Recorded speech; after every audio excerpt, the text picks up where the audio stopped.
ఈరోజు మనము ఆంధ్రప్రదేశ్ బడ్జెట్ గురించి తెలుసుకుందాము. బడ్జెట్ మీద చాలామంది చాలా వీడియోస్ చేసే ఉంటారు. బా కాకపోతే నా ఎక్స్ప్లెనేషన్ కనుక మీకు నచ్చినట్లయితే మాత్రం తప్పకుండా లైక్ చేయండి. ఈరోజు మనము ఆంధ్రప్రదేశ్ బడ్జెట్ చూద్దాం. ఆంధ్రప్రదేశ్ బడ్జెట్ అనేది ఎంత ప్రవేశపెట్టబడింది అంటే 2,94,427.25 కోట్లు. ఎప్పుడైనా బడ్జెట్లోని ఆదాయం ఎంత ఉందో వ్యయం అంతే ఉంటుంది. సేమ్ ఆదాయం ఎంత ఉందో వ్యయం అంతే ఉంటుంది. సో ఇక్కడ ఆదాయము చూసుకునేటప్పటికి సేమ్ ఎంతైతే బడ్జెట్ ప్రవేశపెట్టారో అంటే ఎంత ఖర్చు పెట్టాలనుకుంటున్నారో అది వ్యయం కదా, అదే బడ్జెట్ రూపంలో మనకి చూపిస్తారు. వాళ్ళు ఎంతైతే క్యాలిక్యులేట్ చేసుకొని ఖర్చు ఈ బడ్జెట్ ఎంత కాలానికి ప్రవేశపెట్టారో అంతకాలానికి ఖర్చులు ఎంతైతే అవసరమో అది వ్యయము, అదే మనకి బడ్జెట్గా ప్రవేశపెడతారు. దీనికి తగ్గ ఇన్కమ్ వచ్చిందో లేదో చూసుకొని ఆ ఇన్కమ్ కన్నా తక్కువగా ఇన్కమ్ వస్తే ఆ మిగిలింది అప్పుల రూపంలో తీసుకుంటారు. ఇది అసలు బడ్జెట్ అనేది ఎలాగనేది క్లారిటీ అనమాట. ఇక్కడ రిసీప్ట్స్ ఆదాయం వచ్చేటప్పటికి సేమ్ 2,49,427.25 కోట్లు. ఎక్స్పెండిచర్ వ్యయం కూడా 2,94,427.25 కోట్లు. మళ్ళీ ఇన్కమ్లో రిసీప్ట్స్లో మళ్ళీ డిఫరెంట్ టైప్స్ ఉంటాయి, ఎక్స్పెండిచర్లో డిఫరెంట్ టైప్స్ ఉంటాయి. అవి మళ్ళీ చూద్దాం. ఇప్పుడు మనం ఓన్లీ రిసీప్ట్స్ కోసం చూద్దాం, ఆదాయం కోసం ఒకసారి చూద్దాం. ఇందులో ఇప్పుడు ఇన్కంలో మనం చూసుకున్నట్లయితే ఆదాయంలోని రెవెన్యూ రాబడి ఉంటుంది, క్యాపిటల్ రాబడి ఉంటుంది. So revenue receipts, capital receipts 2 types ఉంటాయి. ఇక్కడ మనకి ఏదైతే మనకి గవర్నమెంట్కి ఇన్కమ్ వస్తుందో అది రెవెన్యూ రిసీప్ట్స్. ఇప్పుడు మనం ప్రవేశపెట్టిన బడ్జెట్కి ఈ రెవెన్యూ రిసీప్ట్స్కి ఎంతైతే డిఫరెన్స్ ఉందో ఆ డిఫరెన్స్ని మనం అప్పుల రూపంలో తీసుకోవడం జరుగుతుంది. అది క్యాపిటల్ రిసిప్ట్ అవుతుంది. రిసిప్ట్స్, క్యాపిటల్ రిసిప్ట్స్ 2 రకాలుగా చూస్తాం. రెవెన్యూ ఆదాయము అండ్ మూలధన ఆదాయము. రెవెన్యూ ఆదాయంలో మళ్ళీ ట్యాక్స్ రెవెన్యూ ఉంటుంది, నాన్ ట్యాక్స్ రెవెన్యూ ఉంటుంది. మనం ఇక్కడ ఫస్ట్ మనం ఏపీ బడ్జెట్లో చూసుకున్నప్పుడు రిసిప్ట్స్ చూసాము, ఎక్స్పెండిచర్ చూసాము. రిసిప్ట్లో మళ్ళీ రెవెన్యూ రిసిప్ట్స్, క్యాపిటల్ రిసిప్ట్స్. ఇప్పుడు రెవెన్యూ రిసిప్ట్స్లో ఏంటుంటాయి అనేది చూద్దాం. రెవెన్యూ రిసిప్ట్స్ మనకి ఎంతగా ప్రవేశపెట్టారు, ఎంత వచ్చింది అంటే రెవెన్యూ రాబడి మనకు వచ్చినటువంటి ఇన్కమ్, ఆంధ్రప్రదేశ్ గవర్నమెంట్కి వచ్చినటువంటి ఇన్కమ్ ఎంత 2,01,173.61 కోట్లు. ఇందులో మళ్ళీ ట్యాక్స్ రెవెన్యూ ఉంటుంది, నాన్ ట్యాక్స్ రెవెన్యూ ఉంటుంది. ఇక్కడ ట్యాక్స్ రెవెన్యూ అంటే మళ్ళీ 2 రకాలుగా. అది మనకి స్టేట్ గవర్నమెంట్ ఏవైతే పన్నులు విధిస్తుందో ఆ పన్నుల ద్వారా రాష్ట్ర ప్రభుత్వానికి వచ్చినటువంటి ఆదాయము పన్ను ఆదాయం. కేంద్ర ప్రభుత్వం పన్నుల్లో వాటా అంటే కేంద్ర ప్రభుత్వము కొన్ని రకాల పన్నులు విధించి వసూలు చేసి స్టేట్ గవర్నమెంట్స్కి పంచుతూ ఉంటుంది. ఆ పన్నులు మళ్ళీ స్టేట్ గవర్నమెంట్స్కి వాటా పరంగా ఇచ్చేస్తుంది కాబట్టి దాని ద్వారా వచ్చినటువంటి వాటా. ఇక్కడ పన్నుల ద్వారా వచ్చిన ఆదాయం ఎంత 1,09,872.14 కోట్లు. కేంద్ర పన్నుల నుంచి ఎంత వస్తుంది 50,391.68 కోట్లు. ఈ 2 కలిపితే మనకి ట్యాక్స్ రెవెన్యూ ఎంత అయింది 1,60,263.82 కోట్లు. ఇది ట్యాక్స్ రెవెన్యూ. నాన్ ట్యాక్స్ రెవెన్యూకి వచ్చేటప్పటికి అనేటప్పటికీ అందులో మళ్ళీ పన్నేతర ఆదాయం ఉంటుంది, గ్రాంట్స్ ఉంటాయి. పన్నేతర ఆదాయం అనేటప్పటికి మనకి ప్రభుత్వ సేవలైనటువంటి పోలీసు వారు వేసే రుసుములు అవి ఉంటాయి కదా, అవి వాణిజ్యపరమైనటువంటి లాభాలు, అక్కడ గవర్నమెంట్ ఆర్గనైజేషన్స్ ప్రభుత్వ రంగ సంస్థలు ఉంటాయి కదా, ఆ స్టేట్ గవర్నమెంట్లో ఉన్నటువంటి ఆ ప్రభుత్వానికి సంబంధించిన సంస్థల యొక్క లాభాలు, డివిడెంట్లు, అదేవిధంగా ప్రభుత్వానికి వచ్చినటువంటి వడ్డీలు, మన ప్రభుత్వం కూడా అప్పులు ఇచ్చి ఉండొచ్చు కదా, మనకి వచ్చేటువంటి వడ్డీలు, ఇవన్నీ కూడా మనకి ఎందులోకి వస్తాయి అంటే పన్నేతర ఆదాయంలోకి వస్తాయి. ఇవి నెక్స్ట్ ఏంటి గ్రాంట్లు. ఈ విధంగా పన్నేతర ఆదాయము, గ్రాంట్లు 2 కలిపితే మనకి నాన్ ట్యాక్స్ రెవెన్యూ అవుతుంది. సో పన్నేతర ఆదాయము 10,576 కోట్లు, గ్రాంట్లకు వచ్చేటప్పటికి 30,333.79 కోట్లు. ఈ 2 కలిపితే ఏంటిది నాన్ ట్యాక్స్ రెవెన్యూ అవుతుందన్నమాట. ఇది పన్నేతర ఆదాయం అవుతుంది. ఇది ఇంక్లూడింగ్ గ్రాంట్స్తో కలిపితేనే పన్నేతర ఆదాయం, బట్ గ్రాంట్స్ అనేది సపరేట్గా రాయడం జరిగింది ఇక్కడ. ఈ నాన్ ట్యాక్స్ రెవెన్యూ ఎంతైంది, రెండింటిని యాడ్ చేస్తే 40,909.79 కోట్లు. ఇప్పుడు ఈ tax revenue, non tax revenue add చేస్తే ఎంత వచ్చింది, సేమ్ ఏదైతే రెవెన్యూ రిసీప్ట్స్ ఉందో అది చూడండి 2,01,173.61 కోట్లు అనమాట. ఇది మనకి రెవెన్యూ రిసీప్ట్స్కి సంబంధించినటువంటి విషయాలు. ఇప్పుడు క్యాపిటల్ రిసీప్ట్స్ అనేవి చూద్దాం. క్యాపిటల్ రిసీప్ట్స్, క్యాపిటల్ మూలధన రాబడులు ఎంత? 93,253.64 కోట్లు. ఇక్కడ మనకి రెవెన్యూ ఆదాయం ఏదైతే ఉందో ఈ రెవెన్యూ ఆదాయానికి ప్లస్ మనం ప్రవేశపెట్టినటువంటి బడ్జెట్ అంటే ఏంటి? మనం ప్రవేశపెట్టిన కాలానికి అవసరమైన ఖర్చులకి సంబంధించినది అనమాట. అది ఎంతైతే ఖర్చు పెడుతున్నారో ఆ ఖర్చుకి మనకు వచ్చిన ఆదాయము ఎక్కువ ఉందా తక్కువ ఉందా దాన్ని బట్టి అది సంతులిత బడ్జెట్టా లేదంటే లోటు బడ్జెట్టా లేదా మిగులు బడ్జెట్టా అనేది మనకి తెలుస్తుంది. ఇప్పుడు ఇక్కడ మనం చేసే వ్యయం కన్నా మనకు వచ్చిన రాబడి అనేది తక్కువగా ఉంది. అప్పుడు మిగిలిపోయిన గ్యాప్ ఏదైతే ఉందో ఆ గ్యాప్ని పూరించుకోవడానికి మనం తెచ్చుకున్నదే అప్పుల ద్వారా మనం ఏర్పాటు చేసుకుంటాం. అదే క్యాపిటల్ రిసీప్ట్స్, మూలధన రాబడులు. ఈ మూలధన రాబడులు కూడా మనకి చాలా రకాలుగా రావడం జరుగుతుంది. ఈ క్యాపిటల్ రిసీప్ట్స్ ఏవైతే ఉన్నాయో మూలధన రాబడులు వీటిని మనం దేనికి ఉపయోగిస్తాము? కేంద్ర రాష్ట్ర ప్రభుత్వం యొక్క ఆస్తులను సృష్టించడానికి ఉపయోగిస్తాం. ఇది ఆస్తులు సృష్టించడానికి ఉపయోగపడుతుంది కాబట్టి ఇది క్యాపిటల్ రిసిప్ట్లో రాస్తాం. అప్పులు కూడా మనం తెచ్చుకున్న రెవెన్యూలో చూపించవచ్చు కదా అని అనొచ్చు. కానీ ఇది ఒక 1 మంత్కి యూస్ చేయడానికి తెచ్చిన అప్పు కాదు, 2 నెలలకి యూస్ చేయడానికి తెచ్చిన అప్పు కాదు. లాంగ్ టర్మ్లో మన స్టేట్ గవర్నమెంట్ యొక్క ఆస్తులు సృష్టించడానికి తెచ్చినటువంటిది కాబట్టి దీన్ని క్యాపిటల్ రిసిప్ట్లో చూపిస్తాం. ఇందులో మళ్ళీ బహిరంగ మార్కెట్లో లోన్లు, మనం కేంద్ర ప్రభుత్వ రుణాలు, ఇంకా ఇతర రుణాలు, డిపాజిట్లు, ప్రజా పద్దు నుంచి తీసుకున్నది, రుణాలు, అడ్వాన్స్లు ఇవన్నీ కూడా ఇందులో భాగమై ఉంటాయి. మనకి ఇక్కడ క్యాపిటల్ రిసీప్ట్స్ ఎంత ఉన్నాయి? 93,253.64 కోట్లు. ఇందులో క్యాపిటల్ రిసీప్ట్స్లో మూలధన రాబడుల్లోని మార్కెట్ నుంచి తీసుకునే రుణాలు ఉంటాయి, రుణేతర రాబడులు కూడా ఉంటాయి.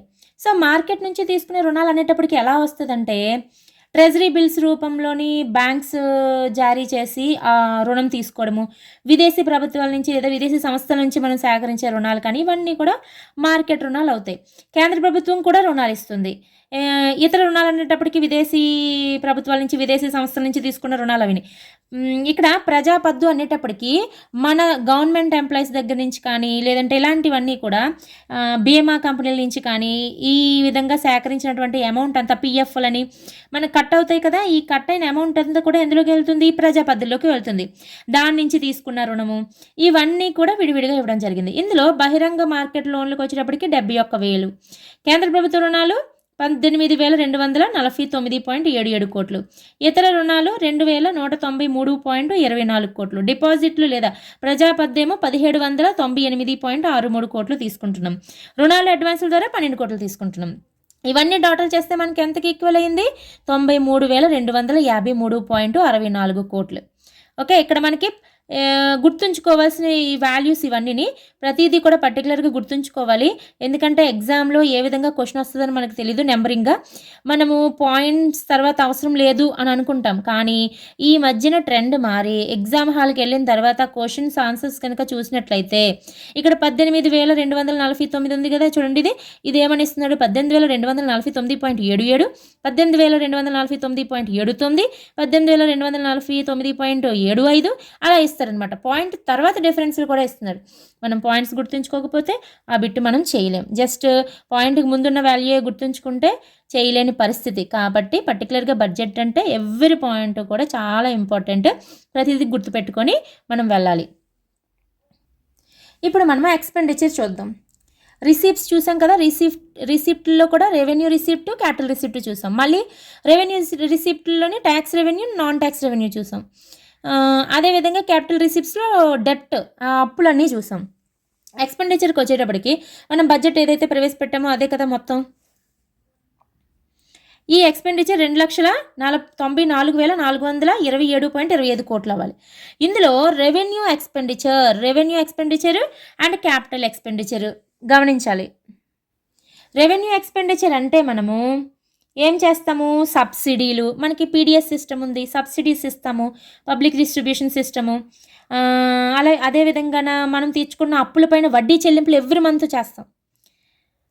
ఇప్పుడు మనం చాలా ఎక్కువ కోట్లు అప్పు తెచ్చుకున్నాం అనుకోండి, ఒక 2,000 కోట్లు 3,000 కోట్లు అప్పు తెచ్చుకున్నాం, లేదా 200 కోట్లు తెచ్చుకున్నప్పుడు ఆ అప్పు అనేది క్యాపిటల్ ఎక్స్పెండిచర్లోకి వెళ్తుంది. కానీ దానిపైన కట్టే ఎవ్రీ మంత్ చెల్లించే వడ్డీ చెల్లింపులు మాత్రమే రెవెన్యూ ఎక్స్పెండిచర్లోకి వెళ్తాయి అన్నమాట. ఇవన్నీ కూడా మనం చేసేటువంటి సబ్సిడీలు కానీ, రాయితీలు కానీ, లేదంటే రుణాలపై వడ్డీ చెల్లింపులు కానీ, ఇవన్నీ కూడా మనకి రెవెన్యూ ఎక్స్పెండిచర్లోకి వస్తాయి. ఇక క్యాపిటల్ ఎక్స్పెండిచర్ అంటే ఇప్పుడే కదా చెప్పాను, లాంగ్ పీరియడ్లో మనము తీసుకున్నటువంటి అప్పు చెల్లించేదంతా కూడా క్యాపిటల్ ఎక్స్పెండిచర్ అనేది అవుతుంది. అంటే అది కూడా మనము దేనికోసం అప్పులు తీసుకున్నట్టది, ప్రభుత్వ ఆస్తులను సృష్టించడానికే కదా. తీసుకున్నటువంటి అప్పుతో ప్రభుత్వ ఆస్తులు కనుక సృష్టించబడితే ఆ అప్పు అంతా కూడా క్యాపిటల్ ఎక్స్పెండిచర్లోకే రాబడుతుంది. ఇది గుర్తుపెట్టుకోవాలి. మనం ఏమైనా ఇంపార్టెంట్ ప్రాజెక్ట్స్ కట్టించడం కానీ, ఇండస్ట్రీస్ స్థాపించడం కానీ, ఏమైనా అంటే మనం తెచ్చుకున్న అప్పుతో ఇవేమైనా చేసామనుకోండి, ఇవన్నీ కూడా మూలధన వ్యయంలోకే వస్తాయి. భూమి కొన్న గవర్నమెంట్, భవనాలు కట్టిన, యంత్ర పరికరాలపై పెట్టుబడి పెట్టిన, షేర్లలో పెట్టుబడి పెట్టినా కూడా అది కూడా క్యాపిటల్ ఎక్స్పెండిచరే. అలాగే కంపెనీలు ఉంటాయి కదా, కార్పొరేషన్స్కు కంపెనీస్కు అప్పులు అనేవి ఇవ్వడం జరుగుతుంది, అవి కూడా క్యాపిటల్ ఎక్స్పెండిచరే. ఇవన్నీ కూడా మనకి క్యాపిటల్ ఎక్స్పెండిచర్లోకి వస్తాయి. So revenue expenditure, capital expenditure ఈ రెండు కలిపితే మనకి టోటల్ వ్యయం అనేది రాదు. మనం ప్రవేశపెట్టినటువంటి బడ్జెట్ టోటల్ అవ్వదు.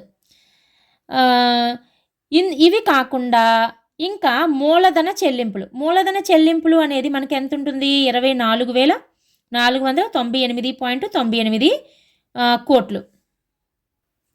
రుణాలు అడ్వాన్స్లు చూస్తే 1,298.43 కోట్లు.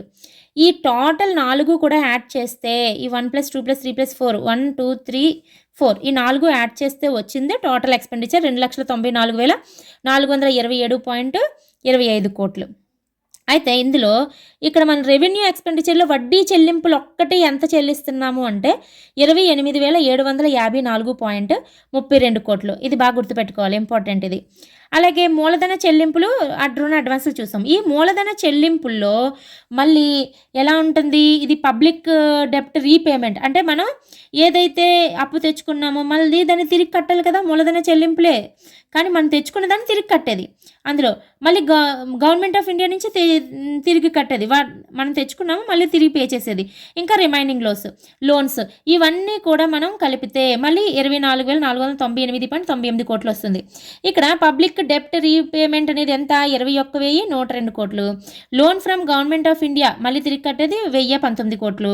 అదర్ లోన్స్కి వచ్చేటప్పటికి 2,377 కోట్లు. ఈ ఓవరాల్గా ఈ ఎక్స్పెండిచర్ అంతా ఎంత అయింది, 2,94,427.25 కోట్లు. అయితే ఈ ఎక్స్పెండిచర్లో రెవెన్యూ ఎక్స్పెండిచర్ అనేది ఎవరి మంత్ జరిగేది మ్యాక్సిమం వస్తాయి. డెవలప్మెంట్కి ఉపయోగపడేది రెవెన్యూ ఎక్స్పెండిచర్లో ఎక్కువగా డెవలప్మెంట్కి ఉపయోగపడేది ఉండదు. రెవెన్యూ వ్యయంలో మనం ఇచ్చే ఫంక్షన్లు కానీ, స్కీములు కానీ, సంక్షేమ పథకాలు కానీ ఇవన్నీ కూడా రెవెన్యూ ఎక్స్పెండిచర్లోకే వస్తాయి. దానివల్ల ఉత్పత్తి అనేది ఏమైనా సృష్టించబడుతుందా, లేదు. దానివల్ల ఉత్పత్తి అనేది సృష్టించబడదు.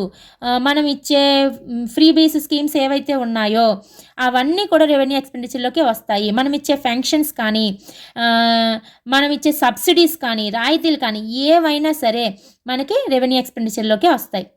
దానివల్ల ఉత్పత్తి అనేది జరగదు. కాబట్టి అవన్నీ రెవెన్యూ ఎక్స్పెండిచర్లో రాస్తాం. డెవలప్మెంట్కి ఉపయోగపడిందా మరి, ఇవన్నీ ఎవ్రీ మంత్ జరిగేవి, మన శాలరీస్ ఇచ్చేవి కానీ ఏదైనా సరే ఎవ్రీ మంత్ జరుగుతుంది. ఎవ్రీ మంత్ జరిగేవి డెవలప్మెంట్కి యూజ్ అవ్వవు, అంటే ఆస్తులు సృష్టించబడవు. కాబట్టి ఇవన్నీ రెవెన్యూ ఎక్స్పెండిచర్. మరి డెవలప్మెంట్ ఎక్స్పెండిచర్ అంటే దాని ద్వారా కొంత ఆస్తులు అనేవి సృష్టించబడాలి, ఫర్దర్గా ఫ్యూచర్లో ఇన్కమ్ రాగలగాలి దాని నుంచి. కాబట్టి ఈ మొత్తం ఎక్స్పెండిచర్లో విడిగా కాకుండా మామూలుగా ఓవరాల్గా మొత్తం 2,94,427.25 కోట్లలో మన డెవలప్మెంట్ ఎక్స్పెండిచర్ ఓన్లీ ఎంత అంటే 1,62,475 కోట్లు. ఇది డెవలప్మెంట్ ఎక్స్పెండిచర్ అని అడిగితే ఇది గుర్తుపెట్టుకోవాలి, 1,62,475 కోట్లు. నెక్స్ట్ ఇప్పుడు మనం చూడాల్సిన ముఖ్యమైన పాయింట్లు ఏంటి, రెవెన్యూ లోటు, ద్రవ్య లోటు అండ్ ప్రాథమిక లోటు, ఇవన్నీ కూడా చాలా ఇంపార్టెంట్. మరి రెవెన్యూ లోటు అంటే ఏంటి, రెవెన్యూ లోటు ఎలా వస్తుంది, ఏ విధంగా రెవెన్యూ లోటు క్యాలిక్యులేట్ చేయాలి అని చెప్పేసి మనం చూద్దాం ఒకసారి. మనకి రెవెన్యూ లోటు అంటే రెవెన్యూ వ్యయంలోంచి రెవెన్యూ ఆదాయం అనేది తీసివేయాలి. ఆదాయంలోంచి వ్యయం తీసామనుకోండి అది లోటు కాదు, మిగులు అవుతుంది. మనకు వచ్చిన ఇన్కంలోంచి ఎక్స్పెండిచర్ తీయగలిగేటట్టుగా ఉన్నాము అంటే దాని అర్థం మన రెవెన్యూ మిగులులో ఉన్నామని. కానీ ఇక్కడ లోటు అన్నాడు అంటే తగ్గుదల వచ్చింది అంటే లాస్ వచ్చినట్టు. అంటే ఎక్స్పెండిచర్లోంచి మనకు వచ్చిన రిసీప్ట్స్ అనేవి తీసేయాలి. సో రెవెన్యూ ఎక్స్పెండిచర్లోంచి రెవెన్యూ రిసీప్ట్స్ తీసేయాలి. మనం రెవెన్యూ ఎక్స్పెండిచర్ అనగానే టోటల్ ఎక్స్పెండిచర్లో రెవెన్యూ ఎక్స్పెండిచర్ ఒకటి మనం ఇందాక మాట్లాడాం 2,35,916.99 కోట్లు. రెవెన్యూ రిసిప్ట్స్ ఏంటి? మనం రిసిప్ట్లో రెవెన్యూ రిసిప్ట్, క్యాపిటల్ రిసిప్ట్ చూసాం. మళ్ళీ రెవెన్యూ రిసిప్ట్లోనేమో tax revenue, non tax revenue చూసాం. టోటల్ రెవెన్యూ రిసిప్ట్స్ ఒకటి చూస్తే 2,01,173.61 కోట్లు. సో ఇందులోంచి తీసేయగా మనకి రెవెన్యూ లోటు ఎంత వచ్చింది? 34,743.38 కోట్లు. ఎంత పర్సెంటేజ్ వచ్చింది? 34,743.38 కోట్లు. అయితే మనకి రెవెన్యూ లోటు అనేది ఎంత వచ్చింది? 34,743.38 కోట్లు. ఇది ఎంత పర్సెంటేజ్? 2.12%. ఇది రెవెన్యూ లోటు. రెవెన్యూ లోటు అంటే ఎలా వస్తుంది? రెవెన్యూ ఎక్స్పెండిచర్లోంచి రెవెన్యూ రిసీప్ట్స్ తీసేస్తే వచ్చినదే రెవెన్యూ లోటు. నెక్స్ట్ కోస లోటు. ఫిస్కల్ డెఫిసిట్ అనేది మనకి 68,742.65 కోట్లు. ఇది ఎలా వస్తుంది అనేది మనం ఒకసారి ఫార్ములా చూద్దాం.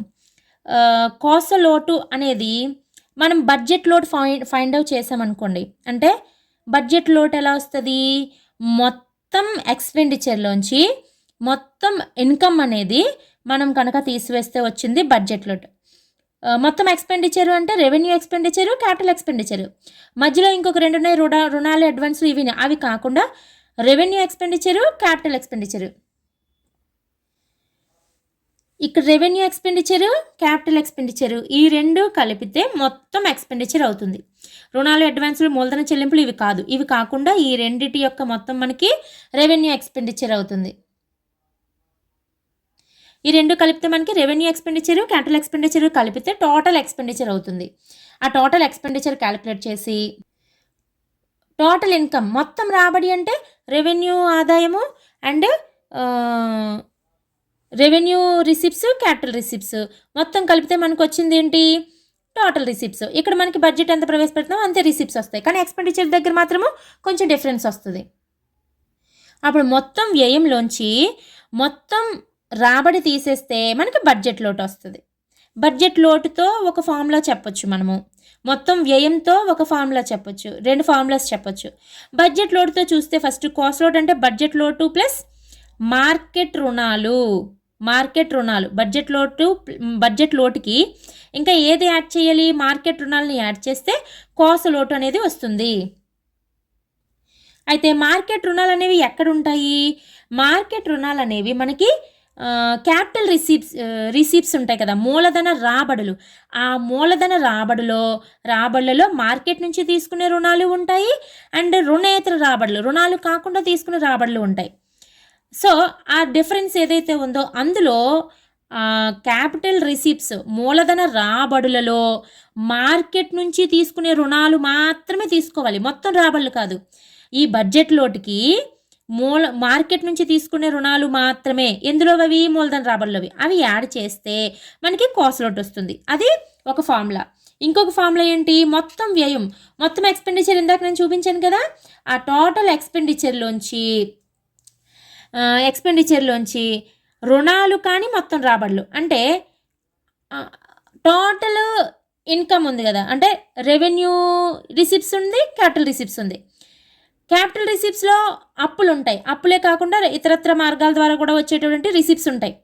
అందులో అప్పులు కాకుండా అప్పులు పక్కన పెట్టి ఈ క్యాపిటల్ రిసిప్ట్స్లో ఉన్నవి, రెవెన్యూ రిసిప్ట్స్లో ఉన్నవంతా కూడా అప్పులు కానీ రాబడులే కదా అవుతాయి.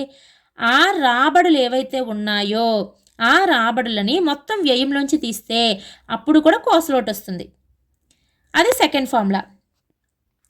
అండ్ నెక్స్ట్ థర్డ్ ఫార్ములా, మొత్తం వ్యయం తీసుకున్నాం, రెవెన్యూ ఎక్స్పెండిచరు, క్యాపిటల్ ఎక్స్పెండిచరు. మొత్తం రెవెన్యూ ఎక్స్పెండిచరు, క్యాపిటల్ ఎక్స్పెండిచరు కలిపితే మొత్తం ఎక్స్పెండిచర్ అవుతుంది. అందులోంచి రెవెన్యూ రాబడులు ఏవైతే ఉన్నాయో, రెవెన్యూ రిసిప్ట్స్ అంటే ఏంటి? Tax revenue, non tax revenue ఈ రెండు కలిపితే రెవెన్యూ రిసిప్ట్స్. ఈ రెవెన్యూ రిసిప్ట్స్కి రుణేతర రాబడులు, క్యాపిటల్ రిసిప్ట్స్లో అప్పులు కాకుండా మిగతా రాబడులు ఏవైతే ఉన్నాయో అవి మొత్తం కలిపేస్తారు రెవెన్యూ రాబడులకి. అంటే ఇక్కడ ఆ ఫార్ములా రాయలేదు నేను, మొత్తం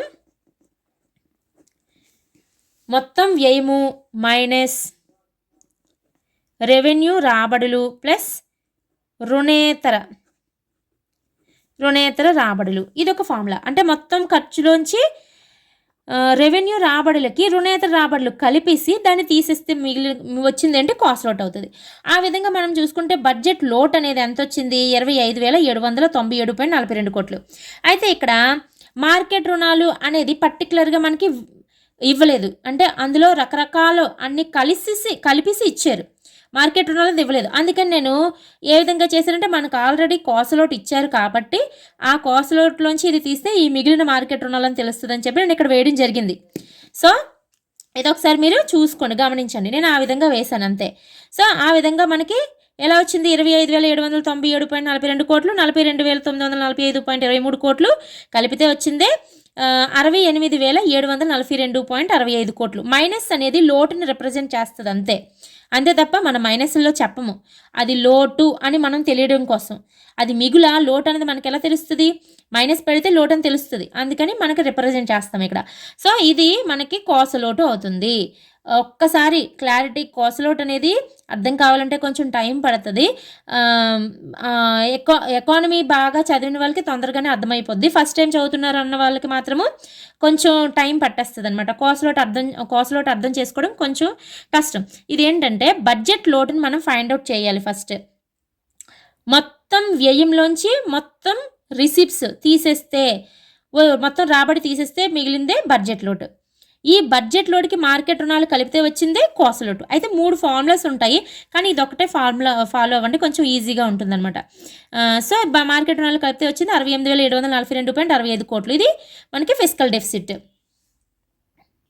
ఈ ఫిస్కల్ డెఫిసిట్ జిఎస్డిపిలో ఎంత పర్సెంటేజ్ ఉంది? 4.19% ఉంది. కాస్ట్ లోటునే మనం యాక్చువల్గానే ప్రతిదానికి కూడా ప్రామాణికంగా తీసుకుంటారు. ప్రభుత్వం యొక్క సమగ్రమైన లోటు కొలమానం ఏది అంటే కాస్ట్ లోటే. అదే ఇండియన్ బడ్జెట్లో అనుకోండి, స్టేట్ గవర్నమెంట్ కంటే కరెన్సీని ముద్రించే అవకాశం ఉండదు కనుక ఆ లోటుని అప్పుల ద్వారా భర్తీ చేసుకోవటానికి చూస్తుంది. అదే ఇండియన్ గవర్నమెంట్ అనుకోండి, కొంత అప్పుల ద్వారా, కొంత ఏమో కొత్త కరెన్సీని ముద్రించడం ద్వారా ఆ లోటుని మనకి భర్తీ చేయడానికి చూస్తారనమాట.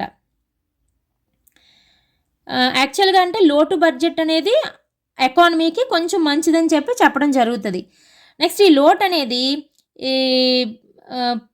చాలా రకాలుగా డిఫైన్ చేయడము. దీని గురించి కొంతమంది శాస్త్రవేత్తలు +/-4 ఉండాలి, లేదా +/-2 ఉండాలి, ఇలా చెప్పడం జరిగింది. దీనికోసమేమో FRBM యాక్ట్ ఒకటి, ఈ యాక్ట్లన్నీ కూడా రావడం జరిగాయి. ఇది వేరే టాపిక్లో వచ్చినప్పుడు దానికోసం బిట్స్ డిస్కస్ చేసినప్పుడు చూద్దాం. ఓకే, నెక్స్ట్ బడ్జెట్ లోడ్ గురించి నేను మీకు చెప్పాను కదా. ఇప్పుడు రెవెన్యూ వ్యయము ప్లస్ మూలధన వ్యయము మైనస్ రెవెన్యూ రాబడి ప్లస్ మూలధన రాబడి, ఈ విధంగానే నేను యాడ్ చేసి ఇక్కడ చూపించడానికని రాశాను. ఇక్కడ ఈ 2 రాబడిలో కలపడం జరిగింది. ఇది తీసేస్తే బడ్జెట్ డెఫిసిట్ ఎంత వచ్చింది? 25,797.42 కోట్లు. ఇప్పుడు మనము ప్రైమరీ డెఫిసిట్ అంటే ప్రాథమిక లోటు. ఈ ప్రాథమిక లోటు అనేది మనకి ఎంత చెప్పబడింది? 39,988.33 కోట్లు.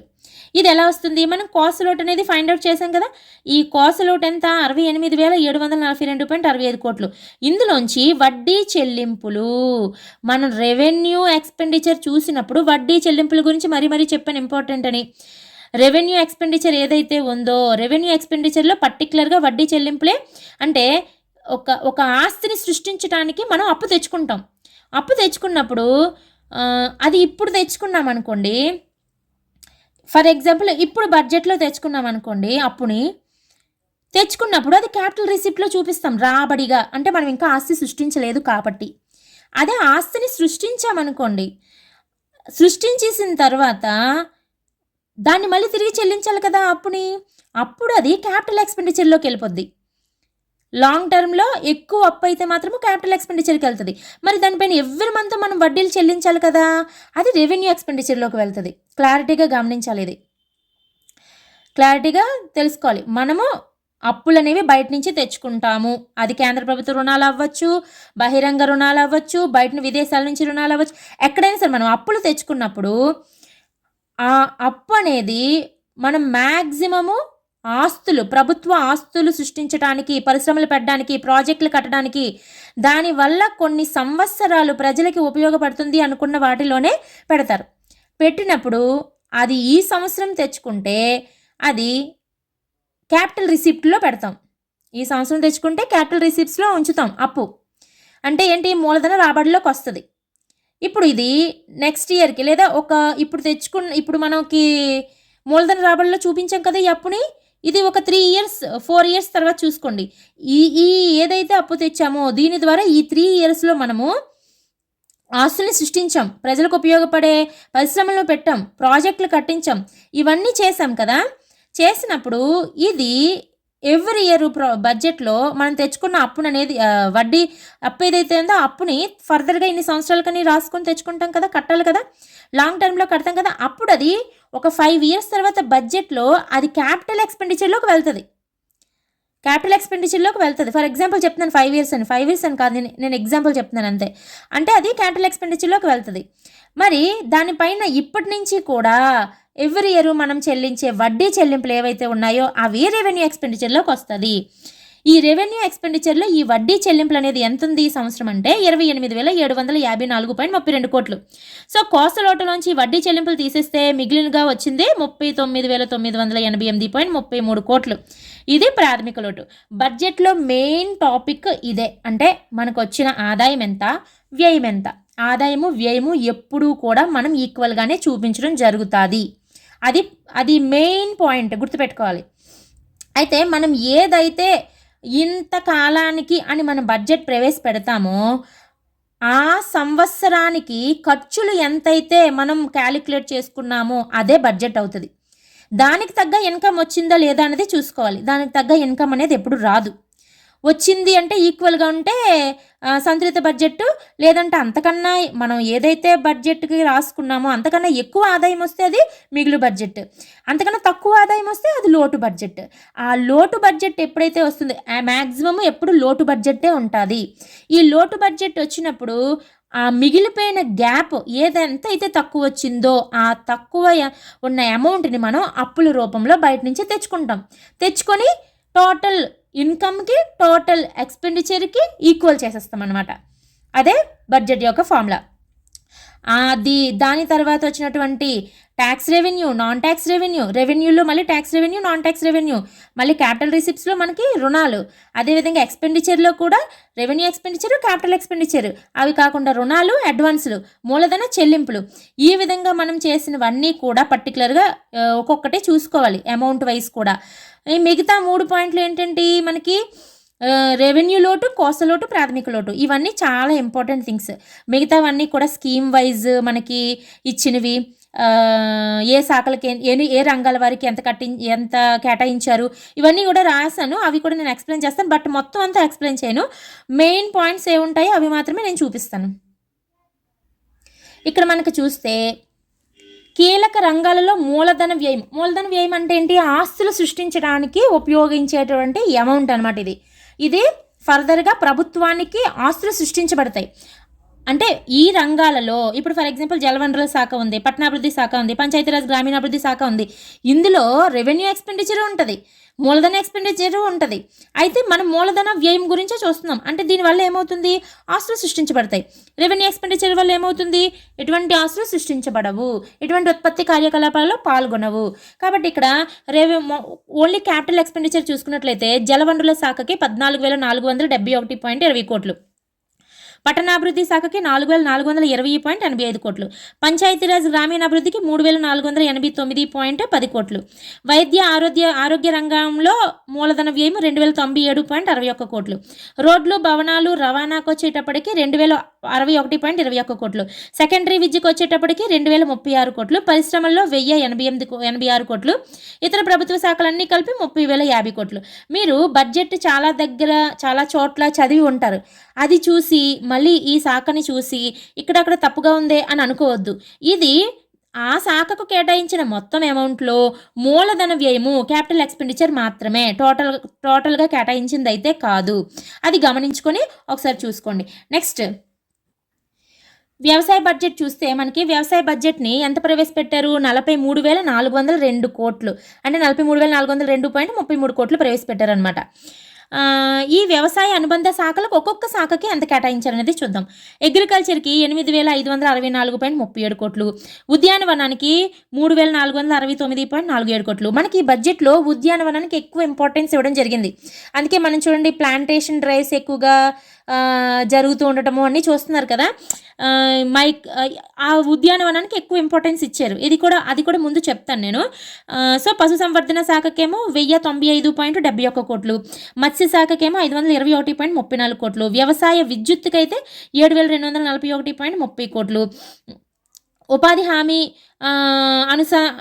ఉపాధి హామీకైతే 5,150 కోట్లు, ఎన్టీఆర్ జలసిరికి 50 కోట్లు, నీటిపారుదల ప్రాజెక్టులకి 14,637.03 కోట్లు, పట్టు పరిశ్రమకి 108.44 కోట్లు, వ్యవసాయ మార్కెటింగ్కి 314.80 కోట్లు, అండ్ సహకార రంగానికైతే 308.26 కోట్లు, ఎన్జీ రంగా యూనివర్సిటీకి వచ్చేటప్పటికి 507.03 కోట్లు, వైఎస్ఆర్ ఉద్యానవన యూనివర్సిటీకి అయితే 102 కోట్లు, అండ్ వెంకటేశ్వర పశువైద్య యూనివర్సిటీకి అయితే 171 కోట్లు, మత్స్య యూనివర్సిటీకి అయితే 38 కోట్లు. ఇవన్నీ అంత ఇంపార్టెంట్ కాదు, జస్ట్ మీకు ఈ అనుబంధ శాఖలన్నీ కలిపి అంటే మొత్తం వ్యవసాయ బడ్జెట్లు ఈ అనుబంధ శాఖలకు ఎలా ఇచ్చారన్నది చూపించడం జరిగింది. ఇందులో మనకి మెయిన్లీ వ్యవసాయానికి ఎంత, ఉద్యానవనానికి ఎంత, మత్స్య శాఖకి, పశుసంవర్ధనానికి ఇవి కొంచెం ఇంపార్టెంట్.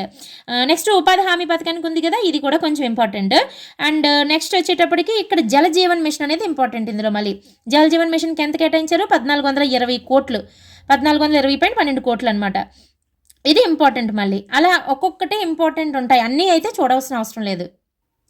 అయితే నేను ఇక్కడ రాసినవన్నీ చెప్పట్లేదు, అంత ఇంపార్టెంట్ అయితే కాదు, కొన్ని మాత్రమే చెప్తున్నాను చూడండి. ఇక్కడ మనకి ఉద్యానవన పంటల్లో కూడా మనకి సమీకృత ఉద్యాన అభివృద్ధి పథకం అనేది ఉంది. ఈ పథకంలో ఏం చేస్తారు? పంట కోత తర్వాత నష్టం ఏమైనా జరిగిందనుకోండి, పంట కోత అనంతర నష్ట నివారణ కోసము సమీకృత ఉద్యాన అభివృద్ధి పథకం కింద 337.41 కోట్లు కేటాయించడం జరిగింది. అదేవిధంగా విపత్తుల సమయంలో పంట నష్టానికి ఇచ్చే పెట్టుబడి సాయము హెక్టార్కి 17,000 ఇచ్చేవారు, ఇప్పుడు అది 25,000కి పెంచడం జరిగినది. 25,000కి పెంచడం జరిగింది. అయితే మనకి ఇది ఇంపార్టెంట్. మళ్ళీ ఇది ఎందుకు ఇంపార్టెంట్ అంటే మనకి ఎంతమందికి జమ చేశారు అని చెప్పేసి ఇది అడగడం జరుగుతుంది. ఇది చూడాలి. ఇప్పుడు పంట నష్టపోయిన 21 జిల్లాలలో పంట నష్టపోయిన 1.90 లక్షల మంది రైతులకు ఈ పంట ద్వారా అంటే ఈ పోర్టల్ ద్వారా, ఈ పంట అనే పోర్టల్ ద్వారా, ఈ పోర్టల్స్ కోసం కూడా చాలా ఎక్కువగా గుర్తుంచుకోవాలి. ఈ పోర్టల్స్ మీద కంపల్సరీగా బిట్ వస్తుంది. అంటే ఈ పంట అనే కాదు, ఏ ఎగ్జామ్ చూసినా మనకి దీని మీద క్వశ్చన్ ఉంటుంది కాబట్టి ఇవి జాగ్రత్తగా గమనించండి. ఈ పంట ద్వారా 284.56 కోట్లు జమ చేశారంట. ఇది నెక్స్ట్ ఇది ఇంపార్టెంట్. ఉద్యానవనానికి ఎక్కువ స్ట్రెస్ చేశారని చెప్పాను కదా. ఇందులో అగ్రికల్చర్లో కూడా ఉద్యానవనానికి 3,469.47 కోట్లు కేటాయించారు. అందులో రాష్ట్రీయ కృషి వికాస్ యోజనకే 3,796.50 కోట్లు. మళ్ళీ అందులో 2,700 కోట్లు ఓన్లీ మైక్రో ఇరిగేషన్కే. మైక్రో ఇరిగేషన్ మీద ఎక్కువ ఫోకస్ చేయబడింది ఈ బడ్జెట్లో. ఇది కూడా బాగా గుర్తుపెట్టుకోవాలి. ఉద్యానవనము అందులో ఇంపార్టెంట్లీ మైక్రో ఇరిగేషన్. ఎందుకనంటే ఈ మైక్రో ఇరిగేషను మనకి 7 లక్షల అంటే టార్గెట్ పెట్టుకుంది, ఇన్ని లక్షల ఎకరాల్లో మైక్రో ఇరిగేషను పూర్తి చేయాలని.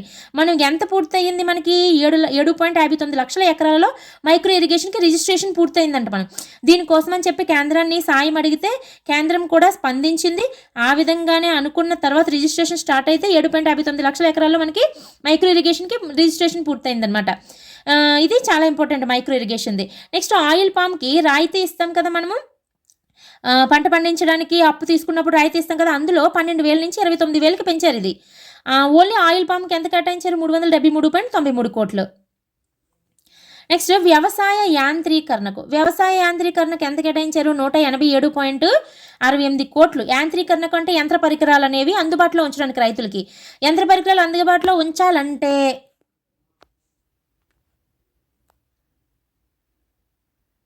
యంత్ర పరికరాలు అందుబాటులో ఉంచాలంటే మనం యంత్ర సేవా కేంద్రాలు ఏర్పాటు చేయాలి కదా. ఎన్ని ఏర్పాటు చేయాలనుకుంటున్నారు? 875. ఈ 875కి పక్కన 0 పెడితే 87.50 కోట్లతో ఈ 875 సేవా కేంద్రాలు అడుగుతారు. ఎన్ని యంత్ర సేవా కేంద్రాలు ఏర్పాటుకు చేపడుతున్నారు అంటే 875 యంత్ర సేవా కేంద్రాలు. మరి ఇందులో రైతు కనుక యంత్రాలు కనుక కొనుక్కుంటే 875 యంత్ర సేవా కేంద్రాలు ఏర్పాటు చేయాలనుకుంటున్నారు కదా. యంత్ర సేవా కేంద్రాల్లోని పనిముట్లన్నీ కూడా అవైలబుల్గా ఉంచుతారు. సో అక్కడి నుంచి రైతులు వాడుకోవడం అనేది జరుగుతుంది. ఇక్కడ డ్రోన్స్ కూడా ఇస్తున్నారు. ఇప్పుడు డ్రోన్స్ 40% రాయితీతో డ్రోన్స్ అనేది ఇవ్వనున్నారు. నెక్స్ట్ అన్నదాత సుఖీభవ, పిఎం కిసాన్ అంటే మనకి ఇంతకుముందు ఏదైతే రైతు భరోసా ఇచ్చేవారో అలాంటిదే. మనకి సెంట్రల్ గవర్నమెంట్ నుంచి 6,000 వస్తుంది అనమాట యాక్చువల్గా. అయితే మిగతాదంతా ఇప్పుడు ఏమైంది, అది 20,000కి పెంచారు. సంవత్సరానికి 20,000 ఇవ్వడానికి. అప్పుడు రైతు భరోసాలోనేమో 6,000 ఏమో సెంట్రల్ గవర్నమెంట్ నుంచి వచ్చేది, 7,500 ఏమో స్టేట్ గవర్నమెంట్ నుంచి ఇవ్వబడేది, 13,500 ఇచ్చేవారు. ఇప్పుడు అది 20,000కి పెంచడం జరిగిందనమాట. దీనికోసం ఈ బడ్జెట్లో 4,500 కోట్లు పెట్టడం జరిగింది. దాని పేరుని ఏమని మార్చారు, అన్నదాత సుఖీభవ అని పేరు మార్చడం జరిగింది. నెక్స్ట్ అప్పుడు భూమి లేని వాళ్ళకి వచ్చేది కాదు రైతు భరోసా. ఎందుకనంటే ఎవరికైతే పాస్బుక్ ఉంటుందో, ఎవరి పేరు మీద అయితే అది జరుగుతుందో వాళ్ళకి ఇవ్వడం జరిగేది. ఇప్పుడు భూమి లేని సాగుదారులకు కూడా ఇవ్వడం కోసం 1,000 కోట్లు కేటాయించారు ఇందులో. అయితే ఈ భూమి లేని సాగుదారులకు సెంట్రల్ గవర్నమెంట్ ఇవ్వదు. వాళ్ళకి ఎవరు భరించాలి, స్టేట్ గవర్నమెంటే ఆ బర్డెన్ అంతా భరించాలి. అయితే ఈ ల్యాండ్ రికార్డ్స్ అన్నీ కూడా డిజిటలైజ్డ్ చేయడానికి ఉపయోగించే స్కీమ్ ఏంటంటే అగ్రిస్టాక్ అనే స్కీము. మీకు ఉపయోగపడితే ఇది చదవండి, లేదు అంటే విడిచిపెట్టేయండి. ఎందుకంటే నేను ఈ బడ్జెట్ అంతా న్యూస్ పేపర్లో చూసి మాత్రమే రాయడం జరిగింది. దేని నుంచి ఏ బుక్స్ నుంచి కానీ లేదంటే ఎక్కడి నుంచి రాసింది కాదు, ఓన్లీ న్యూస్ పేపర్లోనే చూసి రాశాను. అందులో నాకు ఉపయోగపడే ఏమైనా పాయింట్స్ ఉంటాయని రాసుకున్నాను. మీకు ఉపయోగపడితే చదవండి, లేకపోతే వదిలేయండి. జస్ట్ బడ్జెట్ అర్థమైతే చాలు. మిగతా స్కీమ్స్ అన్నీ కూడా మీరు యాస్టీస్గా చదివేసుకుంటారు. ఫస్ట్ ఏదైతే పాయింట్స్ చెప్పానో అవే ఇంపార్టెంట్ మెయిన్. నెక్స్ట్ మైనారిటీ వాళ్ళకి ఎలా కేటాయించారు, మైనారిటీ వాళ్ళకి కేటాయించినటువంటి బడ్జెట్ ఎంత, 4,376 కోట్లు. ఈ 4,376 కోట్లోనే మనకి వాళ్ళకి అంటే ప్రతి కార్పొరేషన్ నుంచి కూడా వాళ్ళకు రుణాలు ఇవ్వడానికంటూ సహకార సంస్థలు ఉంటాయి. ఆ సహకార సంస్థలకి బడ్జెట్ కేటాయిస్తేనే వాళ్ళు ఆ వర్గాల వాళ్ళకి రుణాలనే మంజూరు చేయగలరు. ఆ విధంగా మైనార్టీ ఆర్థిక సహకార సంస్థ ఉంది, వాళ్ళకి అందులో బడ్జెట్ ఇమాము మౌజములకి గౌరవ వేతనాలకి, పాస్టర్స్ గౌరవ వేతనాలకి, ఇవన్నీ కూడా ఇందులో ఇంకొక స్కీమ్ ఉంటుంది, సెంట్రల్ గవర్నమెంట్ స్కీము, ప్రధానమంత్రి జన్ వికాస్ కార్యక్రమం. ఇదేంటి, మైనార్టీలకు అవసరమైనటువంటి ICDS అంగన్వాడీ బిల్డింగ్స్ కానీ లేదంటే వసతి గృహాలు కానీ పాలిటెక్నిక్ కాలేజెస్ కానీ ఇవన్నీ కూడా ప్రధానమంత్రి జన వికాస్ కార్యక్రమానికి సంబంధించినవి అనమాట. దానికి కూడా ఇందులో వేతనాలు కేటాయించారు. వీటన్నిటికీ కలిపి 4,376 కోట్లు. మనం ఇక్కడ గ్రామీణ రోడ్లకి ఎంత కేటాయించారు, 721.78 కోట్లు అనమాట. నెక్స్ట్ మండల కేంద్రాల నుంచి మళ్ళీ మండలం నుంచి జిల్లాకి కనెక్టివిటీని పెంచి అనుసంధానం చేసే రోడ్లకైతే 541.67 కోట్లు. మనకి NDB నేషనల్ డెవలప్మెంట్ బ్యాంక్ అనేది ఎంత మంజూరు చేయడానికి సిద్ధంగా ఉంది, 700 కోట్లు మనకి మంజూరు చేయడానికి, రోడ్ల కనెక్టివిటీ కోసము మంజూరు చేయడానికి సిద్ధంగా ఉన్నది. ఈ అగ్రికల్చర్లోనే రకరకాల స్కీమ్స్ ఉన్నాయి కదా, దానికి విడివిడిగా కేటాయించడం జరిగింది. కృషి ఉన్నతి యోజన కానీ, పంటల బీమా కానీ, అన్నదాత సుఖీభవ కానీ. అన్నదాత సుఖీభవ ఈ 1,000 కోట్లు అనేది మనకి ఇప్పుడు ఇందాక చెప్పినట్లుగా భూమి రికార్డులు లేనటువంటి కౌలుదారులకు అనమాట, సాగుదారులకి, వడ్డీ లేని రుణాలకి, అగ్రికల్చర్ యూనివర్సిటీకి, ధరల స్థిరీకరణ నిధి అనేది ఇంపార్టెంట్. ధరల స్థిరీకరణ నిధికి ఎంత కేటాయించారు అంటే 300 కోట్లు కేటాయించారు. ఇవన్నీ కూడా. నెక్స్ట్ ఆరోగ్య రంగానికి ఎంత కేటాయించారంటే 18,421 కోట్లు కేటాయించారు. ఇది లాస్ట్ టైం మీద ఎంత 15.98% ఎక్కువ అనమాట, 18,421 కోట్లు. ఇందులో చాలా రకాలకు ఉపయోగించేవి ఏంటంటే బోధన హాస్పిటల్, టీచింగ్ హాస్పిటల్స్ అంటే మెడికల్ కాలేజెస్ ఉంటాయి కదా, వాటి అవసరాలకు, అడ్వాన్స్డ్ రేడియాలజీ సర్వీసెస్ కోసము, శానిటేషన్, సెక్యూరిటీ, పెస్ట్ కంట్రోల్ కోసము, అలాగే ఈ కుటుంబ ఆరోగ్య సంక్షేమ శాఖ అవసరాలకి, ఇలాంటి వాటి అన్నిటికీ కలిపి మొత్తం 18,421 కోట్లు. 15th ఫైనాన్స్ కమిషన్ కూడా దీనికి ఏంటంటే 876 కోట్లు గ్రాంట్స్ కింద ఇవ్వనున్నారనమాట. ఎంత 876 కోట్లు. నెక్స్ట్ మానవ వనరుల అభివృద్ధి కోసము, ఇది ఇంపార్టెంట్, 1117 కోట్లు. మానవ వనరుల అభివృద్ధి కోసం మన బడ్జెట్లో ఎంత కేటాయించారంటే, మానవ వనరులు అంటే హ్యూమన్ రీసోర్సెస్, మానవ వనరులు ఎప్పుడైతే డెవలప్ చెందుతారో ఆ రాష్ట్రం కానీ ఆ దేశం కానీ ఎకానమీ పరంగా బాగా డెవలప్ అవుతుంది. అందుకే మనకి ఈ మనకి ఇప్పుడు ఇండియన్ జనాభాలోని యూత్ అనేవాళ్ళు ఎక్కువగా ఉన్నారు, 20% యూత్ ఉన్నారు. ఆ 20% యూత్ని కూడా మన ఆర్థిక అభివృద్ధికి ఉపయోగపడేలాగా తయారు చేసుకుంటే ప్రపంచంలో నెంబర్ 1గా ఎదిగే అవకాశాలు ఉంటాయి అన్నమాట. డెవలపింగ్ నుంచి డెవలప్డ్కి వచ్చే అవకాశాలు ఉంటాయి. అయితే దాన్ని అభివృద్ధి చేసుకోవాలి, మానవ వనరులను డెవలప్ చేయాలి అంటే ఎలా చేయాలి? వాళ్ళకు తగ్గ స్కిల్ డెవలప్మెంట్ ప్రోగ్రామ్స్ కానీ లేదంటే వాళ్ళు ఏదైతే చేస్తున్నారో దానిలో వాళ్ళు డెవలప్ చెందే విధంగా మనం ప్రోత్సహించాలి. అలా చేయడం వల్ల ఆ మానవ వనరులను అంటే వృధాగా పోకుండా వాళ్ళు ఏదో ఒక ఎకనమిక్ యాక్టివిటీలో పాల్గొనేటట్టుగా ఉన్నట్లయితే దేశం యొక్క ఆర్థిక అభివృద్ధికి ఉపయోగపడతారు. అదే ఖాళీగా ఉంటే ఎటువంటి ఆర్థిక అభివృద్ధిలోకి వాళ్ళు తోడ్పడరు. కాబట్టి ఈ యూత్ ఎవరైతే ఉన్నారో వాళ్ళందరూ కూడా ఏదో ఒక ట్రైనింగ్ ఇవ్వడం ద్వారానో, రకరకాల వర్క్స్ ద్వారానో ఏదో ఒక ఎకనమిక్ యాక్టివిటీలో పాల్గొనాలి. పాల్గొనడం ద్వారా ఏమవుతుంది? ఆటోమేటిక్గా ప్రొడక్షన్ జరుగుతుంది. ప్రొడక్షన్ చేస్తే నేషనల్ ఇన్కమ్ పెరుగుతుంది. ఆటోమేటిక్గా డెవలప్ అనేది జరుగుతుంది అనమాట. ఈ విధంగా సో మానవ వనరుల అభివృద్ధికి మన స్టేట్ గవర్నమెంట్ అంటే ఈ అభివృద్ధి ద్వారా ఏం చేస్తారు? ఈ మానవ వనరులు స్కిల్ డెవలప్మెంట్ ప్రోగ్రామ్స్ రకరకాల, అంటే లేడీస్ అయితే స్టిచ్చింగ్స్ నేర్పించడము, అల్లికలు నేర్పించడము, రకరకాల బేకరీ సిస్టమ్స్, ఏవో ఒక స్కిల్ డెవలప్మెంట్ అనమాట. అది ఇదేం లేదు, వాళ్ళ యొక్క నైపుణ్యం ఎందులో అయితే ఇంట్రెస్టింగ్గా ఉంటారో దాని పరంగా రకరకాలుగా స్కిల్ డెవలప్మెంట్ ప్రోగ్రామ్స్ పెట్టి వాళ్ళని అభివృద్ధి చేయడం. దాని తర్వాత అభివృద్ధి చేసిన తర్వాత వాళ్ళకి ఫైనాన్షియల్గా సపోర్ట్ చేసి లోన్స్ ఇప్పించడం ద్వారా, వాటిలో మళ్ళీ సబ్సిడీస్ ఇవ్వడం ద్వారా వాళ్ళ కాలుపైన వాళ్ళు నిలబడేటట్టుగా ఎకనమిక్ యాక్టివిటీలో పాల్గొనేటట్టుగా చేస్తారనమాట. చేయడం వల్ల కాబట్టి ఇది చాలా ఇంపార్టెంట్. 1117 కోట్లు అనేది దళితుల సంక్షేమానికి 18,497 కోట్లు అనేది కేటాయించడం జరిగింది. అంతే, ఓవరాల్గా గుర్తుపెట్టుకోండి. దానిలో ఇన్డెప్త్గా అవసరం లేదు. అందులో కొన్ని ఇంపార్టెంట్ ఉంటాయి, అవి మాత్రమే. ఎన్టీఆర్ విద్యోన్నతి అనగానే 51.50 కోట్లు, అది కొంచెం ఇంపార్టెంట్. ఇలాంటివి చిన్నవి అంటే ఇన్డెప్త్గా వెళ్ళినప్పుడు కొన్ని ఇంపార్టెంట్ స్కీమ్స్ ఉంటాయి, వాటికి మనం ప్రిఫరెన్స్ ఇవ్వాలి. లేదంటే ఓవరాల్గా చూసుకోవాలి. 18,497 కోట్లు.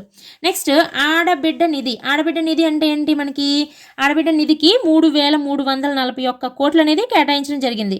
ఇదేంటంటే మనకి సూపర్ 6లో భాగంగా నెలకి 1,500 చొప్పున స్త్రీలకి 19 నుంచి 59 సంవత్సరాల మధ్య ఉన్న స్త్రీలకి ఇవ్వడం జరుగుతుందని చెప్పడం జరిగింది. అయితే నెలకి 1,500 రూపాయలు ఇస్తానని చెప్పడం జరిగింది కదా, దానికోసం అని చెప్పేసి 3,341 కోట్లు కేటాయించడం జరిగింది. ఇది ఇంపార్టెంట్. మళ్ళీ డ్వాక్రా గ్రూపుల్లో 0 వడ్డీ కోసము 1,250 కోట్లు కేటాయించారు. మళ్ళీ అందులో పట్టణాల్లో 300 కోట్లు, గ్రామాల్లో 950 కోట్లు. ఇంతకుముందు చంద్రబాబు నాయుడు గారు ఉన్నప్పుడు 5 లక్షల వరకు ఇచ్చారు. తర్వాత గవర్నమెంట్ వచ్చినప్పుడు 3 లక్షల వరకు కూడా జగన్ గారు గవర్నమెంట్లో 3 లక్షలకి తగ్గించడం జరిగింది. ఇప్పుడు మళ్ళీ 10 lakhs చేశారనమాట దాన్ని. అంటే 10 లక్షల లోన్లు ఉన్న వాళ్ళ వరకు కూడా మనకి డ్వాక్రా 0 వడ్డీ అనేది ఇవ్వడం జరుగుతుంది. గిరిజన సంక్షేమానికి 7,557 కోట్లు. మనం గిరిజన సంక్షేమానికి ఎంత కేటాయించారు? 7,557 కోట్లు. ఐటీడీఏలకు అనమాట. ఇందులో ఈ ఐటీడీఏల అభివృద్ధికి ఇది వదిలేయండి, జస్ట్ ఓవరాల్గా ఇది ఒకటే చూడండి. నెక్స్ట్ ఇక్కడ ఒక చిన్న పాయింట్ ఇంపార్టెంట్. ఇదేంటంటే మనకి పెన్షన్స్ ఇస్తున్నారు కదా, 4,000 వరకు పెంచారు కదా, దానివల్ల ఎంతమంది లబ్ధి పొందుతున్నారు అని అడుగుతారు. 64.38 లక్షల మంది లబ్ధి పొందుతున్నారు. ఇంకొక ఇంపార్టెంట్ పాయింట్, ఇదంతా న్యూస్ పేపర్లో వచ్చినదే. ప్రపంచంలో ఫస్ట్ టైం, వరల్డ్లోనే ఫస్ట్ టైం ఒక స్టేట్ గవర్నమెంట్ లెవెల్లో నైపుణ్య గణన అంటే స్కిల్ డెవలప్మెంట్ సెన్సెస్ అనమాట. అంటే నైపుణ్య గణన అనేది మన ఆంధ్రప్రదేశ్లోనే జరుగుతుంది, నారా లోకేష్ గారి ఆధ్వర్యంలో అనమాట. సో ఫస్ట్ టైం ప్రపంచంలో నైపుణ్య గణన జరుగుతున్న స్టేట్ ఏంటి అంటే ఆంధ్రప్రదేశ్. ఇప్పుడు ఒకసారి మనం రాజధాని ఒకసారి గమనిద్దాం. అమరావతి రాజధాని కోసం ఈ బడ్జెట్లో 3445.33 కోట్లు కేటాయించడం జరిగినది. 3445.33 కోట్లు. అదొకటి అక్కడ ఇంపార్టెంట్. నెక్స్ట్ ఇక్కడ ఇంపార్టెంట్ ఏంటంటే యాక్చువల్గా రాజధాని నిర్మాణ అంచనా వ్యయం ఎంత? 50 కోట్లు. ఈ 50 కోట్లు ఎలా మరి వస్తున్నాయి అంటే world bank, Asian development bank రెండూ కలిపి ఇస్తున్నది 15,000 కోట్లు. హట్కో సంస్థ ఇస్తున్నది ఆమోదం తెలిపింది రుణం ఇవ్వడానికి 12,000 కోట్లు. అది కాకుండా ఇవి కలిపితే 27 కోట్లు అవుతాయి. మరి మిగిలిన బ్యాలెన్స్ కేంద్ర ప్రభుత్వం, రాష్ట్ర ప్రభుత్వాలు, ఇతర సంస్థల నుంచి మనం రుణాలు తీసుకోవడము, బాండ్లు జారీ చేయడము, ఇలాంటి రకరకాల రూపాలలో నిధులు మనం సేకరించుకోవడం ద్వారా 23,000 కోట్లు మొత్తము ఓవరాల్ అంటే రాజధాని నిర్మాణానికి సరిపడా మొత్తం ఖర్చు అంతా కూడా ఈ విధంగా సేకరించుకోవడం అనేది జరుగుతుంది. ఇది ఇంపార్టెంట్. ఇక్కడ ఈ ఏవైతే 4 లైన్స్ ఉన్నాయో ఇవి ఇంపార్టెంట్. అండ్ రాజధానికి కేటాయించిన అమౌంట్ ఇంపార్టెంట్ ఈ బడ్జెట్లో అంతే. బీసీలకి ఎంత కేటాయించారంటే ఈ గవర్నమెంట్లోని 39,007 కోట్లు అనమాట. 39,007 కోట్లు కేటాయించడం జరిగినది. ఇది చూద్దాం. హౌసింగ్ అనేది ఒకసారి చూద్దాం. ఇళ్ల నిర్మాణానికి ఈ బడ్జెట్లో 4,012 కోట్లు కేటాయించారు. యాక్చువల్గా ఏంటి 25 లక్షల ఇళ్ల నిర్మాణాలు పూర్తి చేయాలనేది టార్గెట్. 5 ఇయర్స్లో ఎన్ని లక్షల ఇల్లు? 25 లక్షలు. ప్రధానమంత్రి ఆవాస్ యోజన ఎన్టీఆర్ నగర్ అనే పేరుతో. అయితే ఆల్రెడీ ఈ లాస్ట్ గవర్నమెంట్లో చాలామందికి ఇళ్ల పట్టాలు అవి ఇవ్వడం జరిగింది, లేదంటే ఇస్తూ ఉన్నారు. దానికి అది ఆల్రెడీ ఉన్న వాటితో కలిపి అదనంగా ఇంకా 16 లక్షలు అనమాట ఇల్లు అనేవి నిర్మాణం అనేది చేపట్టాలి. 25 లక్షల ఇల్లులు మొత్తము. అయితే ఇక్కడ ప్రధానమంత్రి ఆవాస్ యోజన గ్రామీణలో అయితే 1.79 లక్షల ఇల్లులు పూర్తి చేయనుంది. ఆదివాసీ గిరిజనులకైతే ప్రధానమంత్రి జన్మన్ కింద 15,000 ఇల్లులు శాంక్షన్ చేశారనమాట. ఇది చిన్న ఈ మ్యాటర్లో మనకి అదనంగా 16 లక్షలు. 25 లక్షలు అనేది కామన్గా చదువుతాం, కానీ లాస్ట్ గవర్నమెంట్కి అదనంగా ఇప్పుడు ఎంత? 16 లక్షలు అనమాట ఇల్లులు. సో అది గుర్తుపెట్టుకోండి. ఇక్కడ మనకి అమరావతి మెట్రో రైల్ కార్పొరేషన్కి 50 కోట్లు కేటాయించారు. మెట్రో రైల్ కార్పొరేషన్ అనేది. నెక్స్ట్ కడప ఉక్కు కర్మాగారానికి 25 కోట్లు. ఈ రెండు కూడా మనకి ఇంపార్టెంటే. ఇప్పుడు ఇక్కడ ఒకటి చూద్దాం. మనకి ఎయిర్పోర్ట్స్, కొత్త విమానాశ్రయాల అభివృద్ధికి ఇందులో కేటాయించడం జరిగింది. ఆ విమానాశ్రయాలు ఏ విమానాశ్రయాలు? కుప్పం ఒకటి, దగదర్తి ఒకటి, మూలపేట, వీటిలో విమానాశ్రయాల అభివృద్ధికి. అలాగే అనంతపురం నుంచి తాడిపత్రి మధ్య ఉన్నటువంటి ఎయిర్ స్ట్రిప్ ఏర్పాటు చేయడానికి కూడా 792.72 కోట్లు కేటాయించారు ఇందులో. నెక్స్ట్ ఇదే విమానయాన రంగంలో ప్రాజెక్ట్స్లో పెట్టుబడి పెట్టడానికి 203.30 కోట్లు కేటాయించారు. కాబట్టి అది ఇంపార్టెంట్ కాదు, ఇది ఒకటి గుర్తుపెట్టుకోండి. నెక్స్ట్ ఓడరేవుల అభివృద్ధికి 451.17 కోట్లు. ఓడరేవుల అభివృద్ధికి. ఈ ఓడరేవులు ఏ ఓడరేవుల అభివృద్ధికి? రామయ్యపట్నం ఓడరేవు, మచిలీపట్నం ఓడరేవు, మూలపేట ఓడరేవుల అభివృద్ధి కోసము. ఈ మళ్ళీ ఇందులో ఈ 451.17 కోట్లలో ఈ 3 యొక్క ఓడరేవుల కోసమే 438.28 కోట్లు. ఇది ఓవరాల్ బడ్జెట్. నేనేమైనా మధ్యలో మిస్ అయ్యి ఉంటే మీరు ఆల్రెడీ చదువుకొని ఉంటారు కాబట్టి దాని ద్వారా యాడ్ చేసుకోండి. తప్పు ఉంటే కరెక్ట్ చేసుకోండి. ఏమైనా మిస్టేక్స్ ఏమైనా చెప్పినట్లయితే మీరు కూడా ఒకసారి చూసుకొని కరెక్ట్ చేసుకోండి. మ్యాక్సిమం నేనైతే న్యూస్ పేపర్లో చూసి అయితే రాయడం జరిగినది.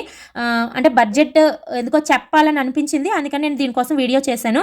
2 డేస్ నుంచి వీడియో అనేది రావట్లేదని ఏమీ అనుకోవద్దు, కొంచెం ఇంపార్టెంట్ వర్క్లో ఉండడం వల్ల చేయలేకపోయాను. బట్ ఇక్కడ నుంచి కూడా డైలీ బిట్స్ అనేవి ఎక్స్ప్లెనేషన్ కంపల్సరీగా చేయడానికి ట్రై చేస్తాను. మనకి ఎగ్జామ్ అయ్యే లోపు, అంటే ఫిబ్రవరి మంత్ ఎగ్జామ్ అయ్యే లోపు అన్ని సబ్జెక్ట్స్ మీద టోటల్ టాపిక్స్ బిట్స్ అనేవి నేను కవర్ చేస్తాను.